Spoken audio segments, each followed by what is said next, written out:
Saris brothers శ్రావణ వేడుకలు అన్ని రకాల వస్త్రాలు శ్రావణంలో కూడా ఆషాఢం ధరలకే అమ్మకం.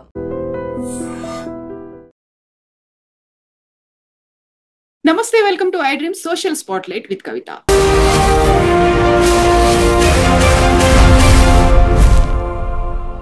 ధర్మస్థలాకి సంబంధించి రోజుకొక ట్విస్ట్ అయితే వెలుగులోకి వస్తుంది. యాక్చువల్ గా అది కాన్స్పిరసీ థియరీ అనేటువంటి మాట ఎందుకు వినిపిస్తోంది? గుట్టల కొద్దీ శవాలు ఉన్నాయి, వందల సంఖ్యలో మహిళలు యువతులని అక్కడ ఖననం చేశారు అని చెప్పినప్పటికీ ఒక సంచలనాలు మిస్టరీ అయితే ధర్మస్థల చుట్టూ ఎందుకు కేంద్రీకృతమైంది? మనతో పాటుగా ఉన్నారు సిబిఐ మాజీ జేడీ లక్ష్మీనారాయణ గారు. సార్ నమస్తే. సార్ నమస్తే కవిత గారు. సార్, యాక్చువల్ గా ధర్మస్థలాకి సంబంధించి ఏమవుతోంది సార్? ఒక వ్యక్తి, అక్కడ పనిచేసిన వ్యక్తి, అక్కడ పారిశుద్ధ్య కార్మికుడిగా పనిచేసిన వ్యక్తి ఈ విధంగా జరిగిందని చెప్పేసి ఒక ఎఫ్ఐఆర్ రిజిస్టర్ చేయడం జరిగింది అక్కడ. సార్ అంటే 1998 నుంచి 2014 2005 వరకు అనుకుంటాను. ఆ సందర్భంలో 2014 వరకు సుమారుగా నేనే ఒక 100కు పైగా మృతదేహాలను నేను వాటిని అంత్యక్రియలు చేశాను, వాటిని పూడ్చిపెట్టడం జరిగింది అని ఆయన చెప్పాడు. దాని మీద ఒక ఎఫ్ఐఆర్ అనేది రిజిస్టర్ అయింది. ఆ తర్వాత కర్ణాటక మహిళా కమిషన్ ఏదైతే ఉందో వారు కూడా ప్రభుత్వానికి, ముఖ్యమంత్రికి ఒక లెటర్ రాయడం జరిగింది. ఆ తర్వాత వారు కూడా ఒక ఎస్ఐటిని ఏర్పాటు చేయడం జరిగింది. సో ఇప్పుడు ఎస్ఐటి వాళ్ళు ఈ ఇన్వెస్టిగేషన్ ఏదైతే ఉందో దాన్ని ముందుకు తీసుకువెళ్తున్నారు. అంటే అతను చూపించిన స్థలాలు ఏవైతే ఉన్నాయో వాటిని మార్క్ చేసి వాటిని అక్కడ యాక్చువల్గా ఏంటంటే ఖననం చేసిన ప్రాంతంలో మళ్ళా దాన్ని బయటికి తీయడం ప్రాసెస్ని ఎగ్జిబిషన్ అన్నమాట. దానికి స్థానిక తహసీల్దారు, రెవెన్యూ అధికారులు వారు పర్మిషన్ ఇవ్వాలి. వారి పర్మిషన్లు తీసుకొని అనుకుంటాను అక్కడ ఎగ్జిబిషన్లు కండక్ట్ చేసి అక్కడ ఏవైతే ఎముకలు ఇలాంటివి దొరుకుతున్నాయో వాటిని సేకరించి వాటిని ఫర్దర్గా డిఎన్ఏ అనాలిసిస్ కానీ మిగతా సైంటిఫిక్ అండ్ ఫోరెన్సిక్ సైన్స్ టెస్ట్ల కోసం వాళ్ళు ముందుకు తీసుకువెళ్తున్నట్టు మనం అక్కడ నుంచి న్యూస్ పేపర్లో కానీ మీడియా ఛానల్స్లో కానీ వస్తున్న ఇన్ఫర్మేషన్. కాకపోతే సార్, ఇప్పుడు ఎవరైతే మాజీ పారిశుద్ధ్య కార్మికుడు చెప్పాడో 13 ప్రాంతాల్లో ఇలా నా చేతులతో నేనే స్వయంగా వారిని ఖననం చేశాను, ప్రాపర్ గా వాళ్ళకి అంత్యక్రియలు జరగలేదు అనే వాదంతో మనకి ఇప్పటిదాకా దొరికింది 6th ప్లేస్ లో ఒక తల లేని ఒక స్కెల్టన్ దొరికింది. నిన్న మాత్రం కేవలం ఒక తల దొరికింది అని ఇంకో ప్రాంతంలో చూపించారు. అది కూడా మేల్ అయి ఉంటుంది అనుకున్నప్పుడు ఉమెన్ కి సంబంధించి ఇంతమంది అన్ఐడెంటిఫైడ్ లేకుంటే అన్యాచురల్ డెత్స్ ఎలా ఏమయ్యాయి సార్? అక్కడ నిజమేనా లేకపోతే అక్కడ ఏదైనా జరుగుతోందంటారా? చెప్పలేం. ఈ వ్యక్తి యొక్క స్టేట్మెంట్, ఈ వ్యక్తి యొక్క కంప్లైంట్లు కూడా నిజ నిజాలను కూడా పరిశీలించడం కూడా ఇన్వెస్టిగేషన్ లో ఒక భాగమే. కాబట్టి ఇతను ఎవరి పేర్లు తీసుకుంటాడో లేకుంటే ఇతనికి ఎవరైతే సహాయం చేశారో ఈ విధంగా చేయడానికి వారిని కూడా వెతికి వాళ్ళ స్టేట్మెంట్స్ కూడా తీసుకోవాల్సిన అవసరం ఉంటుంది. అంటే ఎఫ్ఐఆర్ రిజిస్టర్ చేయడం అంటే ఆ ఎఫ్ఐఆర్ నిజమో అబద్ధమో కూడా ఇంకా మనకు తెలియదు. సుప్రీంకోర్టు లలిత కుమారి జడ్జిమెంట్ లో ఏం చెప్పిందంటే ఎఫ్ఐఆర్ ఎవరు ఇచ్చినా కూడా అందులో నిజం ఉందా నిజం లేదా అన్నది ఎఫ్ఐఆర్ రిజిస్ట్రేషన్ స్థాయిలో ఎప్పుడు కూడా మనం దాన్ని ఆ విధంగా చూడకూడదు. ఏదైనా కాగ్నిజబుల్ అఫెన్స్ ఏదైతే జరిగిందో దాన్ని వెంటనే రిజిస్టర్ చేయాలి అని చెప్పి సుప్రీంకోర్టు ఆదేశించింది. కాబట్టి ఈ వ్యక్తి వచ్చి ఈ విధంగా నేను చేశాను అని చెప్పి దానికి సంబంధించిన ఫోటోలు కూడా అతను తన కంప్లైంట్ తో పాటు యాడ్ చేశారని చెప్పి అప్పుడు వెంటనే దాని మీద కేసు రిజిస్టర్ చేయడం జరిగింది. కేసు రిజిస్ట్రేషన్ అన్నది ఇన్వెస్టిగేషన్ కు ఒక శ్రీకారం మొదలు పెడతారనమాట. ఆ విధంగా ఎఫ్ఐఆర్ వచ్చేసి ఇన్వెస్టిగేషన్ కు ఒక ఫస్ట్ స్టెప్. ఆ తర్వాత ఇక టీమ్స్ ఫామ్ చేయడము, అతను చూపిన ప్రదేశాలకు వెళ్ళడం, అక్కడున్న ప్రాంతాన్ని పరిశీలించడం, ఆ తర్వాత అక్కడున్న ఎవిడెన్స్ ఏదైతే ఉందో దాన్ని బయటికి తీసుకురావడం, దాన్ని ఈ ఏవైతే అవశేషాలు ఉన్నాయో అవి మనిషివా నెంబర్ 1 మనిషివి అని నిర్ధారిస్తే అవి స్త్రీయా పురుషుడివా, సో దాన్ని బట్టి మళ్ళా వయస్సు ఎంత ఉండొచ్చు, ఇలాంటివన్నీ కూడా ఫోరెన్సిక్ అండ్ డిఎన్ఏ అనాలిసిస్ లో తేలుతుంది. ఆ తర్వాత అతను చూపిన ప్రదేశాలన్నింటిలో కూడా ఈ ప్రాసెస్ నడుస్తోంది. కేవలం మనకు వాళ్ళు అఫీషియల్ గా ఎక్కడ కూడా ప్రెస్ నోట్ కానీ ఏది రిలీజ్ చేయలేదు, కానీ ఇక్కడ ఈ మీడియాలోనూ తర్వాత యూట్యూబ్ ఛానల్స్ లోనూ వస్తున్న దాంట్లో 6వ నెంబర్ స్పాట్ లో కొన్ని అవశేషాలు దొరికాయి. అందులో అవి మనిషివని ఇది ఎస్ఐటి ఇంతవరకు ఏమీ మాట్లాడలేదు. యాక్చువల్గా న్యూస్ ఛానల్స్ మాట్లాడుతున్నాయి. సో అందుకని ఎస్ఐటి వాళ్ళ ఇన్వెస్టిగేషన్ వరకు మనం వెయిట్ చేయాలి. ఆ తర్వాత వచ్చేసి వాళ్ళు ఏ విధంగా ముందుకు తీసుకెళ్తారన్నారు అన్నది కూడా చూడాల్సిన అంశం. అసలు ఈ ఎఫ్ఐఆర్ లో తథ్యాలు ఉన్నాయా, దాని తర్వాత వీడి వెనకాల ఏదైనా మళ్ళా ఏదైనా కాన్స్పిరసీ యాంగిల్ ఉందా, లేకుంటే అక్కడ ఉన్న ధర్మస్థలాల్లో ఉన్న బోర్డు మెంబర్స్ని ఏ విధంగా ఈ విధంగా వాళ్ళను డిఫేమ్ చేయడానికి ఏదైనా జరుగుతుందా, ఇవన్నీ కూడా ఇన్వెస్టిగేషన్లో భాగాలు. ఇన్వెస్టిగేషన్లో it is part of the investigation. So వాటన్నింటినీ కూడా ఈ స్పెషల్ ఇన్వెస్టిగేషన్ టీం అన్నది వాళ్ళు బయటికి తీసుకొస్తారు. టైం పడుతుంది దానికి. ఇమీడియట్గా మనకు మినిట్ టు మినిట్ మనకి రిజల్ట్స్ అన్నవి తెలియవు, కానీ ఫైనల్గా ఇందులో ఏం జరిగింది అన్నది మటుకు తెలియాలి. ఆ కంప్లైంట్ కరెక్టా లేదా, కంప్లైంట్ కరెక్ట్ అయితే ఎంతవరకు అందులో తథ్యాలు ఉన్నాయి అన్నది కూడా వెరిఫై చేస్తారు వాళ్ళు. సార్, అయితే సెకండ్ విక్టిమ్ కూడా వచ్చారు. జయంత్ అనే పర్సన్ తను ఆర్టీఐ కింద అప్లై చేస్తే 2000 నుంచి 2015 మధ్య కాలంలో అన్ఐడెంటిఫైడ్ డెత్ రికార్డ్స్ అనేది ఉన్నాయి. దాన్ని తగలబెట్టారు, కావాలని ఒక పోలీస్ ఆఫీసర్ తగలబెట్టాడు. అంటే ఆ కాలంలో జరిగినటువంటి మిస్సింగ్ కేసులు కావచ్చు, మర్డర్స్ కావచ్చు, లేకపోతే డెత్స్ అనేవి ఏవైతే ఉన్నాయో వాటన్నిటికీ సంబంధించి లెక్క అనేది లేకుండా పోతుంది కదా సార్, రిజిస్టరే లేనప్పుడు. ఎలా ఉంటుందంటే మొదటిది మిస్సింగ్, రెండోది వచ్చేసి అన్ఐడెంటిఫైడ్ డెడ్ బాడీస్. ఈ రెండు కేటగిరీ మనం చూడాలి. సో ఫర్ ఎగ్జాంపుల్ మిస్సింగ్ కేసులు అన్ని ఆ కాలంలో రిజిస్టర్ అయిన మిస్సింగ్ కేసుల్లో ఎంతమంది మళ్ళా రిటర్న్ వచ్చేసారు ఇంటికి అన్నదాన్ని తీసి, ఇంకా ట్రేస్ కాని కేసెస్ ఎన్ని అని చెప్పేసి వాటన్నిటిని కూడా లిస్ట్ తీయాలి. ఆ తర్వాత అదే టైంలో అన్ఐడెంటిఫైడ్ డెడ్ బాడీస్ కూడా ఉంటాయి. ఫర్ ఎగ్జాంపుల్ ఎక్కడో ఉన్న ప్రాంతం నుంచి వచ్చిన వ్యక్తి యొక్క డెడ్ బాడీ ఒక చోట దొరికితే ఆ వ్యక్తికి మళ్ళా లింక్ చేయడం అన్నది చాలా కష్టమైన పరిస్థితి. సో అలాంటి అన్ఐడెంటిఫైడ్ డెడ్ బాడీస్ కూడా ఏమైనా ఉన్నాయా అన్నది. ఎందుకంటే అన్ఐడెంటిఫైడ్ డెడ్ బాడీస్ దొరికినా కూడా వాళ్ళని చాలా రోజులు అక్కడ ఉంచరు. ఎందుకంటే దాంట్లో పోస్ట్ మార్టము ఇవన్నీ చేసేసిన తర్వాత ఆ బాడీ ఐడెంటిఫై చేసుకుంటే కొన్ని రోజులు మార్చురీలో పెడతారు, కానీ దాన్ని ఇండెఫినెట్ గా పెట్టలే. ఆ తర్వాత వాటికి రెగ్యులర్ గా ఈ అంత్యక్రియలు అవి చేస్తుంటారు అనమాట, అన్ఐడెంటిఫైడ్ డెడ్ బాడీస్ కూడా. సో ఆ విధమైన కేసులు ఏమున్నాయి అవి కూడా బయటికి తీయాలి. ఆ కాలంలో జరిగిన అన్ఐడెంటిఫైడ్ డెడ్ బాడీస్, తర్వాత ఆ పీరియడ్లో జరిగిన మిస్సింగ్ కేసెస్, వాటిలో ఇంకా అన్ట్రేసబుల్ అంటే అన్ట్రేస్డ్ మిస్సింగ్ కేసెస్ ఏవైతే ఉన్నాయో వాటన్నింటినీ కూడా పరిశీలించాల్సి ఉంటుంది. ఆ ఫ్యామిలీస్ యొక్క డిఎన్ఏ శాంపుల్స్ కూడా తీసుకోవాల్సి ఉంటుంది. తర్వాత ఇక్కడ ఏదైతే వీళ్ళు రకరకాల ప్లేసెస్లో ప్రదేశాల్లో వీటిని బయటికి తీసే ప్రయత్నాలు తీస్తున్నారు, ఇన్ కేస్ అవి బయటకు వచ్చిన తర్వాత వీటి యొక్క డిఎన్ఏ కూడా తీసుకొని వీటన్నిటితో మ్యాచ్ చేయాల్సి ఉంటుంది. ఆ తర్వాతనే మనము ఈ పలానా ఈ ఎముకలు అన్నవి, బోన్స్ అన్నవి ఈ ఫ్యామిలీకి సంబంధించిన వాళ్ళవి అన్నది నిర్ధారణ చేయవచ్చు. సో ఇదంతా కూడా ఇన్వెస్టిగేషన్ లో ఒక డీటెయిల్డ్ ప్రాసెస్ అన్నది జరుగుతుంది. సో ఆ ప్రాసెస్ లోనే ఎస్ఐటి వాళ్ళు ఇప్పుడు ముందుకు వెళుతున్నారని నేను అనుకుంటాను. సార్, ఒకవేళ రికార్డే లేదు అన్నప్పుడు ఎలా క్యాలిక్యులేషన్స్ అనేవి ఉంటాయి సార్, ఎలా ఐడెంటిఫై చేస్తారు అసలు? రికార్డు ఉంటుంది, ఎందుకంటే నేను అన్నట్టు మిస్సింగ్ దానికి కూడా రికార్డు ఉంటుంది. మిస్సింగ్ కేసెస్ ను పోలీస్ స్టేషన్ లో రిజిస్టర్ చేస్తారు. ఆ మిస్సింగ్ ఎవరు ఇచ్చారు కంప్లైంట్, తర్వాత ఆ మిస్సింగ్ పర్సన్ యొక్క డీటెయిల్స్ ఏంటి, ఇవన్నీ కూడా మన రికార్డ్స్ లో ఉంటాయి. అదేవిధంగా అన్ఐడెంటిఫైడ్ డెడ్ బాడీస్ ఏవైనా దొరికినా కూడా అక్కడ అప్పటి కాలంలో ఉన్న post mortem reports, inquest reports ఇవన్నీ కూడా అక్కడ దొరుకుతాయి మనకి. సో వీటన్నిటిని కూడా వాటిను మ్యాచ్ చేయాలి. అంటే అది అంత సులభతరమైన ఇన్వెస్టిగేషన్ కాదు. ఈ ఇన్వెస్టిగేషన్ చాలా ఛాలెంజింగ్ ఇన్వెస్టిగేషన్, కష్టతరమైన ఇన్వెస్టిగేషనే, కానీ డీటెయిల్డ్గా ఓపిక్గా చేయాల్సిన ఇన్వెస్టిగేషన్. సో 95 నుంచి 2014 మధ్య కాలంలో, అంటే 20 ఏళ్ల పాటు జరిగిందంటే అది కూడా జరిగి 11 ఏళ్ళు అవుతోంది. ఎంత లెంతీ అండ్ లెబోరియస్ ప్రాసెస్ అవుతుంది సార్ ఇదంతా? అంతే కదా, మరి ఇన్వెస్టిగేషన్ అంటే అలాగే ఉంటుంది. ఇన్వెస్టిగేషన్ అంటే ఇటువంటి కేసెస్లో ముఖ్యంగా ఇవన్నీ బ్లైండ్ ఇన్వెస్టిగేషన్స్ అని కూడా అంటుంటాం మనం. ఇవి చాలా డిఫికల్ట్ కేసెస్ ఇవన్నీ కూడా ఇన్వెస్టిగేట్ చేయడం. సో అయినా కూడా ఇది ఒక ఛాలెంజ్. అంటే సాధారణంగా చిన్న కేసు ఇన్వెస్టిగేట్ చేయడం అది అందరూ చేయగలరు, కానీ ఇటువంటి కాంప్లికేటెడ్ ఇన్వెస్టిగేషన్ చేయాలంటే చాలా ఓపిక్గా, చాలా డీటెయిల్డ్గా, తర్వాత మల్టీ డిసిప్లినరీ టీమ్స్ను ఫామ్ చేసి ఇవన్నీ కూడా చేయాల్సిన అంశం. It is not impossible, but it is with lot of strain, తర్వాత లాట్ ఆఫ్ ఎఫర్ట్స్ పెట్టాల్సిన ఇన్వెస్టిగేషన్ ఇది. సార్, అక్కడున్నటువంటి విలేజెస్ లోకలైట్స్ అయితే ధర్మస్థల, ఉజిరే ప్రాంతాల్లో 1979 నుంచి ఇలాంటివి జరుగుతూ వస్తున్నాయి అన్నప్పుడు అందులో కొంతమందికి ఏమో తాంత్రిక శక్తుల కోసం ఇలాంటి పూజలు చేశారు అనేది, కొంతమంది ఏమో సూసైడ్స్ కోసం అక్కడికి వస్తారు, మోక్షం లభిస్తుంది అనేది, ఇప్పుడేమో అత్యాచార బాధితులు. బట్ ఫైండ్ అవుట్ చేసిందేమో ఒక మేల్ స్కెలిటన్ ని ఫైండ్ అవుట్ చేశారు. సో మీ ఎక్స్పీరియన్స్ లో యాక్చువల్ గా ఈ ధర్మస్థల ఇలాంటి ఇన్సిడెంట్స్ గురించి ఎప్పుడైనా విన్నారా సార్ మీరు? భారతదేశంలో ఇలాంటి మాస్ కిల్లింగ్స్ అన్నవి చాలా ఇన్సిడెంట్స్ జరిగాయి. మీరు యాక్చువల్గా 1965-68 మధ్య ముంబైలో రమన్ రాఘవ్ అని ఒకతను, అప్పుడు కిల్లింగ్స్ చాలా పెద్ద సంచలనాన్ని సృష్టించాయి.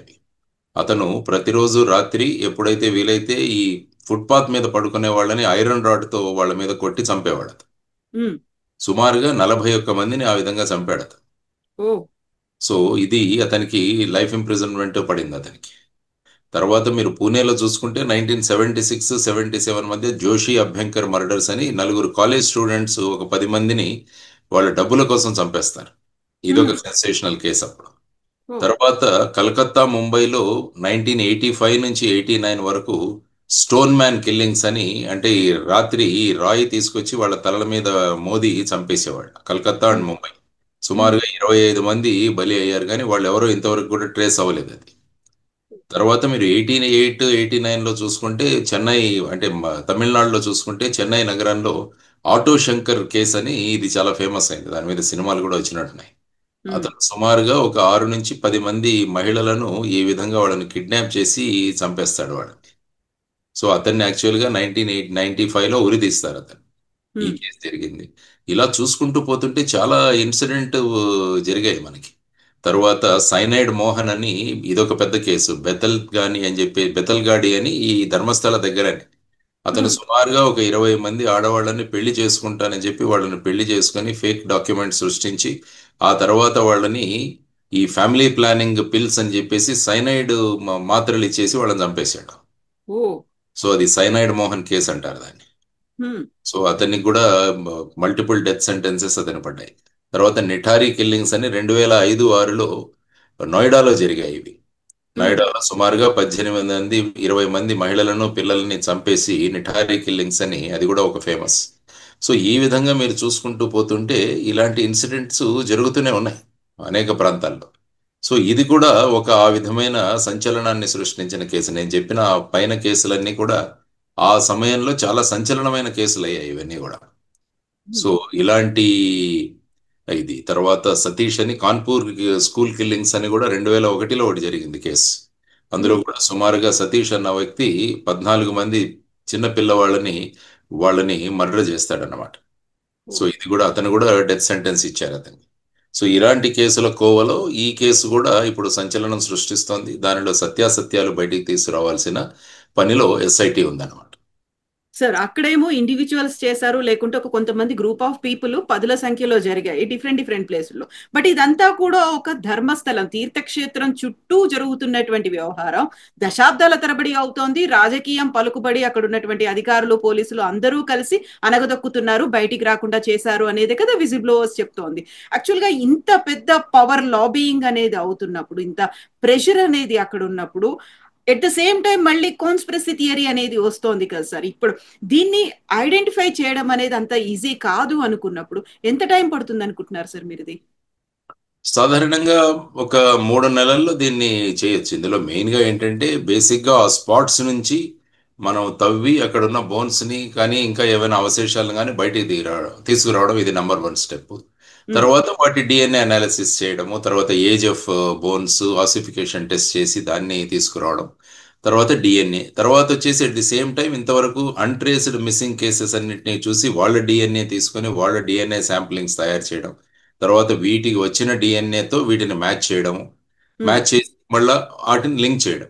ఎందుకంటే రేపు ఫైనల్గా ఈ కేసులన్నీ కూడా కోర్టులోకి తీసుకువెళ్ళాలి. కోర్టుకు తీసుకువెళ్ళినప్పుడు మన ఎవిడెన్స్ ఎలా ఉండాలంటే ఖచ్చితంగా ఇది జరిగింది అన్నది ప్రూవ్ చేయగలగాలి. అదే మన దేశంలో ఉన్న క్రిమినల్ జస్టిస్ సిస్టమ్. ప్రూవింగ్ ఏ కేస్ బియాండ్ రీజనబుల్ డౌట్ అంటారు. ఇది అయి ఉండవచ్చు అన్నదానికి కుదరదు మన కోర్టుల్లో. మన కోర్టుల్లో ఇది అయ్యింది అని ప్రూవ్ చేయాలి. అప్పుడే వాళ్ళకు శిక్ష పడే అవకాశం ఉంటుంది. అసలు ఎవరు ఉన్నారు దీంట్లో, వీడి వెనకాల ఎవరి యొక్క ప్రోద్బలంతో ఇది జరిగింది, ఎవరు ఈ విధంగా చేశారన్నది కూడా, అది కూడా ఒకటి. తర్వాత మెయిన్గా ఏంటంటే ఈ వ్యక్తి నిజం చెబుతున్నాడా లేదా అన్నది కూడా ఇంకొక మార్గం, అది కూడా ఇంకొక యాంగిల్ అది కూడా ఉంటుంది. ఈ వ్యక్తి నిజం చెబుతున్నాడా లేదా అన్నది కూడా ఆ దృష్టి నుంచి ఎవరినైనా ఈ విధంగా ఫిక్స్ చేయడానికి చేస్తున్నారా అన్నది కూడా ఒక వైపు వాదనలు వినిపిస్తుంది. సో ఇన్వెస్టిగేషన్లో రేపు ఇవన్నీ కూడా కోర్టులోకి వస్తాయి. కాబట్టి ఎవరైతే వ్యక్తులు ఉన్నారో వారు ఈ విధమైన వాదనలు కూడా తీసుకొస్తారు. కాబట్టి ప్రాసిక్యూషన్ అన్నది, ఇన్వెస్టిగేషన్ అన్నది వీటన్నిటికీ కూడా ఒక సమాధానం ఇవ్వాలి. అప్పుడే ఆ కేసు రేపు కోర్టులో వెళ్ళి నిలుస్తుంది అన్నమాట. సో ఆ విధంగా నేను అనుకోవడం ఒక 3 నెలల నుంచి 6 నెలల లోపల దీన్ని, ఎందుకంటే వాళ్ళు ఆల్రెడీ ఒక 35-40 మందితో స్పెషల్ ఇన్వెస్టిగేషన్ టీం ఏర్పాటు చేశారని నేను పేపర్లో చదివాను. చిన్న చిన్న టీమ్స్గా వాళ్ళను డివైడ్ చేశారు. తర్వాత ఫోరెన్సిక్ ఎక్స్పర్ట్స్ కూడా వాళ్ళకి మద్దతుగా ఉన్నారు. సో ఇవన్నీ కూడా చేసుకుంటూ పోతే వీటిని, ఎందుకంటే మొదలు పెట్టగానే కొన్ని దొరికినా కూడా అట్లీస్ట్ వాటిలతో చార్జ్ షీట్స్ ఫైల్ చేయడం కూడా మొదలు పెట్టచ్చు వాళ్ళు. సో స్టార్టింగ్లో ఇప్పుడు జరుగుతున్న ప్రయత్నాలు మనం చూడాలి. Sir way back in 20 years, 25 years, 30 years అలాంటివి ఏమైనా ఐడెంటిఫై చేసినప్పుడు డిఎన్ఏ టెస్ట్ చేయడం అనేది అంత ఈజీ అయినా సార్, దాంతో ఐడెంటిఫై చేయొచ్చు అంటారా? అంటే అది కూడా ఒక మెథడ్స్ ఉంటాయి. డిఎన్ఏ అన్నది, ఎందుకంటే మనకి ఏదైనా బాడీలో ఒక పార్ట్ దొరికితే దాని నుంచి డిఎన్ఏ తీయడానికి అవకాశం ఉంది మనకి. సో అది మీరు అన్నట్టు కూడా ఇది కూడా ఒక ఛాలెంజ్. డిఎన్ఏ శాంప్లింగ్ చేయడం కూడా ఇట్స్ ఎ బిగ్ ఛాలెంజ్. ఎందుకంటే అప్పుడు ఇమీడియట్ గా ఉన్న డెడ్ బాడీ నుంచి డిఎన్ఏ కలెక్ట్ చేయడం చాలా సులభం. మ్మ్. కానీ ఇన్ని సంవత్సరాల తర్వాత ఆ తర్వాత ఇవన్నీ కూడా బోన్స్ గా కన్వర్ట్ అయినప్పుడు బోన్ నుంచి కూడా డిఎన్ఏ తీసేయడం అనేది ఒక మెథడాలజీ అయితే ఉంది. కానీ ఇట్స్ నాట్ కష్టతరమైనదే, కానీ ఇట్ ఈస్ నాట్ ఇంపాసిబుల్ దాన్ని తీస్తారు. సార్ ఇప్పుడు నేత్రావతి నది కావచ్చు, లేకుంటే అక్కడ వెస్టర్న్ ఘాట్స్ అనేవి దట్టంగా ఉన్నాయి. ఎట్ ద సేమ్ టైం వానలు వరదలు వచ్చినప్పుడు అక్కడ కొట్టుకుపోయే ఛాన్సెస్ కూడా ఎక్కువ ఉంటాయి కదా సార్.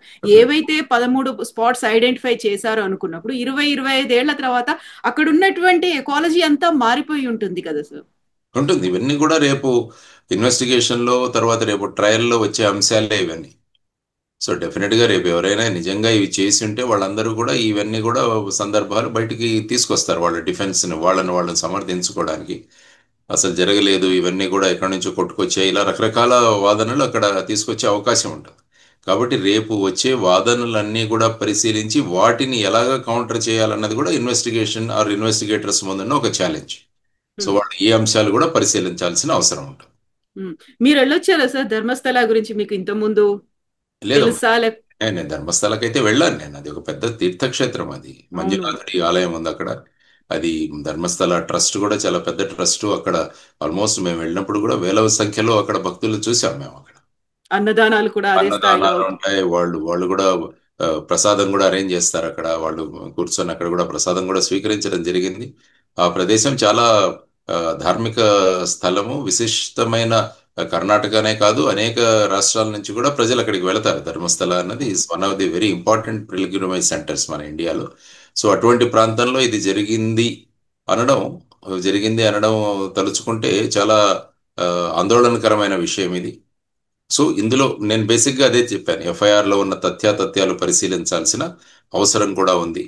అక్కడ ఏదైనా మళ్ళా మేనేజ్మెంట్లో గొడవలు ఏవైతే ఉన్నాయా ఇవి కూడా బయటికి తీసుకురావాల్సిన అవసరం. అంటే ఒక గ్రూప్ని ఇంకొక గ్రూప్ డిఫేమ్ చేయడం, లేకుంటే వీళ్ళకి ఏదైనా పొలిటికల్ అఫిలియేషన్స్ ఉంటే అపోజిషన్ పార్టీస్ ఏమన్నా ఈ విధంగా డిఫేమ్ చేయడానికి ఏమన్నా ప్రయత్నాలు. ఎందుకంటే ఇన్వెస్టిగేషన్లో everything should be ruled out. అదే ఇన్వెస్టిగేషన్ అవుతుంది అన్నమాట. యా 13 స్పాట్స్ అన్నారు, 11 స్పాట్స్ అయిపోయాయి. ప్రామినెంట్ గా ఎస్ ఐడెంటిఫై చేశాము అనేంతగా అయితే అక్కడ కనిపించట్లేదు. ఎట్ ద సేమ్ టైం అక్కడ ఉన్నటువంటి జైన్ గ్రూప్స్ కూడా మేము ప్రొటెస్ట్ చేస్తాము, ఎందుకంటే మమ్మల్ని డిఫేమ్ చేసే ప్రయత్నం జరుగుతోంది, కావాలని మమ్మల్ని వాడుకుంటున్నారు అనేటువంటి మాట కూడా వాడు యూజ్ చేస్తున్నారు. పాలిటిక్స్ కూడా ఎంటర్ అయ్యాయా అనిపిస్తోంది. ఇన్ని రకాల గ్రూప్స్ ఉన్నాయి. ఉంటుంది అంతే కదా. ఎందుకంటే బేసిక్గా ఒక వ్యక్తి ఇచ్చిన ఎఫ్ఐఆర్తో ఇది మొదలైంది. ఆ వ్యక్తి ఇచ్చిన ఎఫ్ఐఆర్ లో కూడా నేను ఇంతకుముందు చెప్పినట్టు ఎఫ్ఐఆర్ రిజిస్ట్రేషన్ స్టేజ్లో అందులో నిజం ఉందా లేదా అన్నది పరిశీలించాల్సిన అవసరం లేదు. ఎఫ్ఐఆర్ అయితే రిజిస్టర్ చేయాలి. ఆ తర్వాత అందులో ఉన్న అంశాలను బయటికి తీసుకురావడానికి చేసే ప్రక్రియనే మనం ఇన్వెస్టిగేషన్ అంటాం. ఆ ప్రాసెస్ నడుస్తుంది. తర్వాత ఇన్ కేస్ ఇలాంటిది ఏది జరగలేదంటే ఫైనల్గా ఇతను ఇట్లాంటి స్టేట్మెంట్ ఇవ్వడానికి కారణం ఏంటి. సో అతన్ని కూడా మళ్ళా ఇంట్రాగేట్ చేయాల్సిన అవసరం కూడా ఉంది. అతన్ని కూడా బ్రెయిన్ మ్యాపింగ్ కానీ లేకుంటే నార్కో అనాలిసిస్ కానీ ఇవి కూడా చేయాల్సిన అవసరం ఉంటుంది. అంటే ఫైనల్గా అతను చెప్పిన ప్రాంతంలో ఏది దొరక్కుంటే సో అతను చేసిన దీంట్లో దాని వెనక కారణం ఏంటన్నది కూడా కనిపెట్టాల్సిన అవసరం ఉంటుంది. బట్ ఏది ఐడెంటిఫై చేయలేకపోయినప్పటికీ అక్కడ కొంతమంది తల్లులు ఏళ్ల తరబడి ఇంకా ప్రొటెస్ట్ చేస్తున్నారు కదా సార్. దాని మీద అయితే ఇన్డెప్త్ గా ఇన్వెస్టిగేషన్ చేయాల్సిన అవసరం ఉంటుంది కదా సార్. ఇంతకు ముందు కూడా ఒక కేసు జరిగింది. ఐ థింక్ అనన్యాన ఏదో ఒక కేసు, సంజన కేసు ఏదో జరిగింది అనుకుంటాను. అక్కడ కొన్ని 2005 సంవత్సరం సిబిఐ ఇన్వెస్టిగేట్ చేసింది అనుకుంటాను. అప్పుడు చెన్నై యూనిట్ వాళ్ళు ఇన్వెస్టిగేషన్ చేశారని నేను విన్నాను. 2012-13 అనుకుంటాను. సో ఆ కేసు కూడా అక్కడ చాలా దీనికి గురి అయింది. అప్పుడు కూడా చాలా ప్రొటెస్ట్లు ఇవన్నీ కూడా జరిగాయి. ఫైనల్ గా ఐ థింక్ అక్కడ హైకోర్టు ఈ కేసుని సిబిఐ కూడా అప్పచెప్పడం జరిగింది. సో ఈ విధంగా అలా ఆలోచించుకుంటే ఒక ఇంటి నుంచి ఒక వ్యక్తి మిస్ అయినప్పుడు ఖచ్చితంగా ఆ ఇంట్లోని వ్యక్తులకు ఈ వ్యక్తి ఏమయ్యారు అన్నది వాళ్ళ ఉంటుంది. ఎప్పుడు ఆవేదన మనం ఎప్పుడు కూడా గుర్తించాలి. ఎందుకంటే వాళ్ళు ఎక్కడో చోట ఉంటారు, దొరుకుతారు అన్న భావనలోనే వాళ్ళు ఉంటారు. ముఖ్యంగా మహిళలు, పిల్లలు మిస్సింగ్ అన్నది చాలా సీరియస్ గా తీసుకోవాలి ఏ పోలీస్ ఇన్వెస్టిగేషన్ కూడా. సాధారణంగా మీరు చూస్తే ఈ మొత్తం భారతదేశంలోనే టోటల్ గా లక్షల పైన మిస్సింగ్ కేసెస్ రిజిస్టర్ అవుతుంటాయి ప్రతి సంవత్సరం. నేషనల్ క్రైమ్ రికార్డ్ బ్యూరో వాళ్ళు కూడా వాళ్ళ డేటా ఇస్తుంటారు. అందులో చాలా మంది రిటర్న్ వస్తుంటారు. సాధారణంగా చూస్తే 97% దాకా రిటర్న్ వస్తారు. నా అనుభవంతో నేను చెప్తున్నాను. మిగతా 3% వాళ్ళు ఎక్కడికి వెళ్ళారు అన్నది పరిశీలించడం చాలా అవసరం. అంటే ఒక అమ్మాయి ఇంటి నుంచి వెళ్ళిపోయిన తర్వాత ఆ అమ్మాయి సురక్షితంగా లేదు అంటే చాలా ప్రమాదకరమైన ఆ, అది సూచన మనకు చేస్తుంది అనమాట. అందువల్ల ఈ మిస్సింగ్ కేసెస్ ని విత్ డ్యూ సీరియస్నెస్ మనం చేయాలి. సాధారణంగా ఎలా ఉంటుందంటే పోలీసులో వెళ్ళిన వాళ్ళు తిరిగి వస్తారన్న దాంట్లో ఇనీషియల్ ధోరణి ఉంటుంది అనమాట. ఎక్కడికో వెళ్ళి ఉంటారు, ఇంట్లో గొడవ పడి ఉంటారు, లేకుంటే ఏదో అయి ఉంటుంది. సో ఆ విధంగా వెళ్ళిపోతారు. కొన్ని రోజులు ఆ కోపం తగ్గాక మళ్ళీ రిటర్న్ వస్తారు. ఈ విధమైన థీరీ నడుస్తుంటుంది మామూలుగా. కానీ అది ఓకే. కానీ చాలా కేసుల్లో చూస్తే ఈ విధంగా తిరిగి వచ్చిన వాళ్ళ కేసు ఎక్కువగానే ఉంటుంది. కానీ వాళ్ళ గురించి కాకుండా తిరిగి రాని వాళ్ళ గురించి మనం ఆలోచించాల్సిన అవసరం చాలా ఉంది. సో ఇందులో కూడా ఆ విధమైన సంఘటనలే. అందువల్ల ఆ పీరియడ్లో జరిగిన 95, 98 నుంచి 2014 వరకు కర్ణాటకలో రిజిస్టర్ అయిన మిస్సింగ్ కేసులు ఎన్ని, అది కర్ణాటకకే పరిమితం చేయాలా లేకుంటే మొత్తం భారతదేశానికి చూడాలా? ఇది కూడా ఒక ఇదే కదా. ఎవరు ఎక్కడి నుంచో, ఎందుకంటే ధర్మస్థల అనే ప్రాంతంలో అందరూ వస్తారు. కేవలం కర్ణాటక నుంచే వెళ్లాల్సిన ఇది కూడా లేదు. బయటి ప్రాంతాల నుంచి కూడా వస్తారు. మరి వాటన్నింటినీ పరిశీలించాలా? అది ఆలోచించే కొద్దీ కేసు యొక్క విడ్త్ అన్నది చాలా పెరుగుతోంది. ఎందుకంటే ప్రతి మిస్సింగ్ కేసుని మనం ట్రేస్ చేయాలి అని అనుకున్నప్పుడు ఆ ఏజ్ గ్రూప్ లో ఉన్న వాళ్ళ టోటల్ మిస్సింగ్లన్నీ కూడా మనం తీయగలగాలి. ఆర్ ఇన్ కేస్ ఆ ఫ్యామిలీస్ నుంచి వీళ్ళు ఇంతకు ముందు ఎప్పుడైనా ధర్మస్థలానికి వచ్చారా అన్నది కూడా మనం చూడాల్సిన అంశం. ఎందుకంటే సాధారణంగా వ్యక్తులు పరిచయం ఉన్న ప్రాంతాలకు వెళుతుంటారు. ఈ మిస్సింగ్ కేసుల్లో కూడా మేము గమనించింది కొంతమంది గుళ్ళకు వెళ్ళడం, ధార్మిక స్థలాలకు వెళ్ళడం, ఇవి జరుగుతుంటుంది. అంటే ఈ మానసిక ఆందోళనలో ఉన్నప్పుడు అక్కడికి వెళ్ళి నిరసన పొందుతాము అని చెప్పేసి అక్కడికి వెళ్ళాల్సిన అవసరం కూడా చాలా కేసుల్లో మనం చూస్తుంటాం. సో ఆ విధంగా దాన్ని కూడా ట్రేస్ చేయాల్సిన అవసరం, దాన్ని కూడా ఒక బ్యాక్గ్రౌండ్ చెక్ చేయాల్సిన అవసరం కూడా ఈ ఇన్వెస్టిగేషన్ లో ఒక భాగం అవుతుంది. Yes sir, thank you so much sir. మీరు అన్నట్టుగా ఒక 3 నెలలు పడుతుందా, ఇంకేమవుతుంది, ఒక ఎండ్ కార్డ్ అనేది కంక్లూజన్ వస్తుందా లేదా, ఇంకా వెయిట్ చేయాల్సిందే sir. Thank you so much sir. నమస్తే. నిజంగా ప్రస్తుతం ఉన్నటువంటి సమాజం దేనికి ప్రయారిటీ ఇస్తుంది?